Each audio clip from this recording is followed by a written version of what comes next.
حبايبي، ان شاء الله يا رب تكونون بخير. الماسك اللي ردت اسويه البارحة راح اسويه هسه وياكم.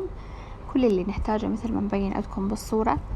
اول صورة اللي عندنا حاليا هي بذور الشيا. بذور الشيا تاخذون ملعقة او ملعقتين تطحنوها، يعني حسب الكمية اللي انتو رايديها، بس تكفي ليوم واحد، يعني ما تخلوها بالثلاجة اكثر من يوم.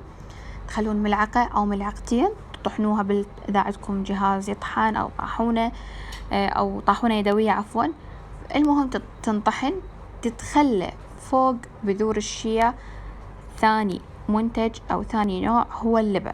تخلون ملعقة من الزبادي، وثالث شيء أو ثالث مكون راح نخلي ماء الورد. ماء الورد يعني مخيرين انتو تخلوه أو ما تخلوه. إذا تحبون تخلون فد سيروم معين طبيعي، يعني سيروم كولاجين، سيروم فيتامين سي، فيتامين اي، فيتامين دي، انتم مخيرين تضيفوه للماسك.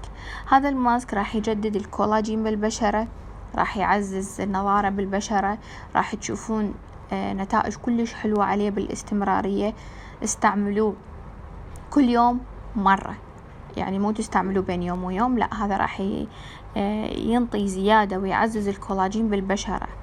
فأني أنصحكم تستخدموه يوميا أو بين يوم ويوم، نتائجه كلش حلوة. بالإضافة بذور الشيا تقدرون المادة مال بذور الشيا تخلوها بمي فاير، ومن بعدها تصفوها.